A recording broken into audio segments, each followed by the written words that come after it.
Visite de club en ce début de saison. Ici, à Notre-Dame-d'Oé, le président Sébastien Desbois est fier de la progression de son club. Avec un créneau gagné, il a pu mettre en place un groupe de jeunes qui l'encadre avec l'aide de Julien Bochereau et d'Emmanuel Cissé le soir pour les adultes. C'est aujourd'hui 50% de jeunes qui composent l'effectif du club qui va bientôt dépasser les 65 licenciés. Bonne continuation. Visite également à Sandillon pour le suivi détection de Benjamin Leblond ou de Clara Lefrançois. Le club, toujours au-dessus des 100 licenciés, propose des séances pour tous. Benjamin Lefrançois, le président, assure également l'entraînement le mercredi avec Fabrice Leroux. Ici, c'est Nicolas Quétard qui assure le lundi un créneau pour les meilleurs jeunes du club. Une équipe féminine est en point de mire pour la saison prochaine. Féminine encore, avec à Saint-Sulpice et Villerbon une entente surnommée les Pink Panthers, un concept intéressant pour dynamiser et créer une vraie dynamique autour des féminines jusqu'au bout des ongles.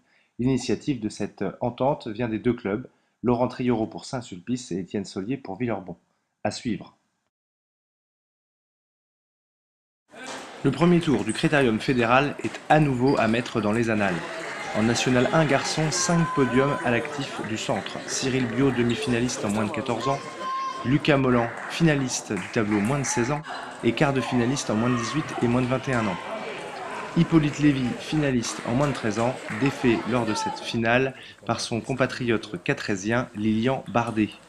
Et enfin, en N1 garçon, la victoire de Mathieu Pigné dans le tableau moins de 16 ans contre Lucas Mollan.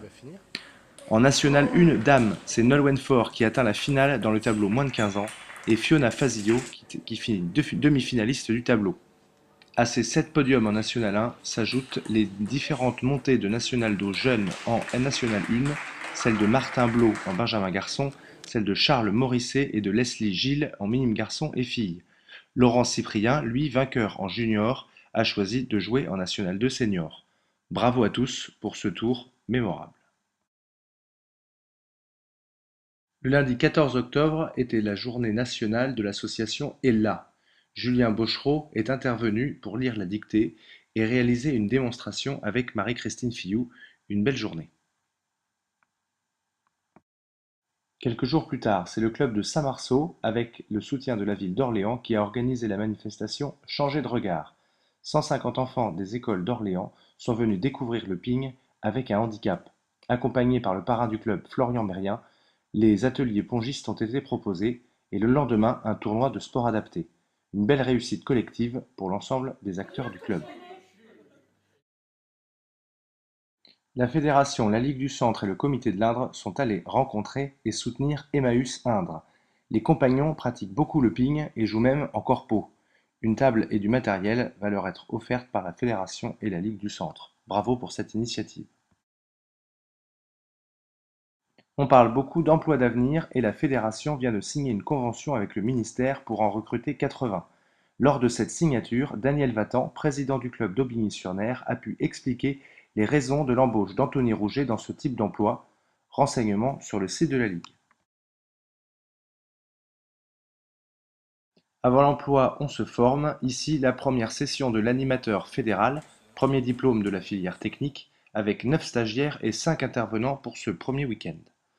4 autres sessions sont proposées près de chez vous, alors renseignez-vous. Un mot sur le club de Chartres, toujours invaincu en championnat de France de Pro A et seul en tête, et invaincu en Champions League. Alors, on continue de les encourager le mardi ou le vendredi.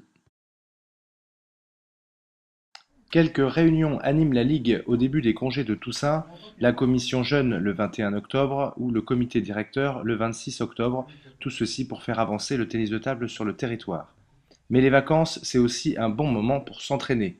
Le comité 37 y organise sa semaine du ping pour tous, avec le tournoi des 60s, les soirées féminines, des entraînements et plein d'activités. Pendant que les meilleurs régionaux s'entraînent à Nantes avec le Pôle France. Lors de la deuxième semaine des vacances, c'est la Ville aux Dames qui reçoit le stage régional dans ses locaux, 20 jeunes et 5 cadres, sous la houlette de Nicolas Godelat, pour un stage de très bonne qualité avec les petits de la détection et les meilleurs espoirs régionaux.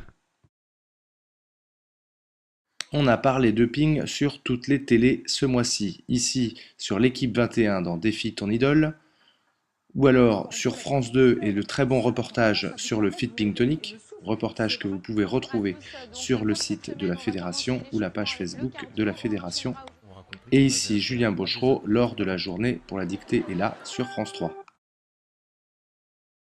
On finit ce mag avec les infos du mois de novembre. Un FEMIPING à Blois le 3 novembre, une signature officielle de la convention avec la FNER pour la pratique des insuffisants rénaux à Tours le 8 novembre et le nouveau concept Ping Poker Tour qui aura lieu le 15 novembre à Tours. Retrouvez tous ces événements sur la toile. Alors, sportez-vous.